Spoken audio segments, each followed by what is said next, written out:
Guys අද යාළුවෙක් comment එකක් දාලා තියෙනවා සෝඩියම් කැල්ලක් වතුරට දාලා බලන්න කියලා අර විදියට මේ දැන් ඉතින් සෝඩියම් හොයාගන්න නැති හින්දා අපේ ගෙවල් ඉස්සරහා ඉන්න පොඩි මල්ලි 7 වසර මගේ බුදු බොක්ක හරිද අපි දෙන්න තාමත් එකට තමයි සෙල්ලම් කරන කාටුන් මේ බලන්න එහෙම මං කොයි ඉස්කෝලේ යන ගමන් හීනියට පොඩි කැල්ලක් සාක්කුවේ දාන්න කියලා ඉස්කෝලේ මේ ලැබ් එකේ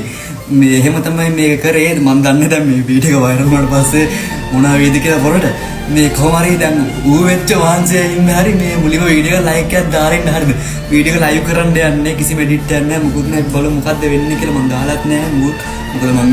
මේක කරලත් නැහැ කලින් බලමු මේ සෝඩියම් කැල්ලක් හරි විදිහට දැම්මන් පස්සේ මං ඉතින් ලස්සනට බුබුලු ගොඩක් එනවා වරවටත් ඇටි මේ මුලින්ම පුරුදු විදියට මෙන්න මෙහෙම ටෝච් එක ගහලා ගස් එක තියාගන්නවා ගයිස් දැන් ඔන්න සෝඩියම් කැල්ල වතුරට දාන්න යන්නේ හරිද මම හිතනවා කට්ටිය ලයික් කරලා ඇති කියලා. තප්පර 5ක් දෙන්නම් මේ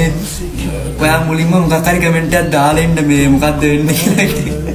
හරි ඔන්න දැන් දාන්න යන සෝඩියම් කැල්ල එක වතුරට මෙන්න සෝඩියම්. මේක දැන් ගේට් තිබ්බ පාට නෙමෙයිනේ මේ දැන් තියෙන වෙනස් වෙලානේ.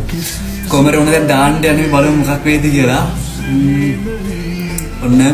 3යි 2යි 1යි වැටෙන්නේ නැහැ. දාන්න යන්නේ 3යි 1යි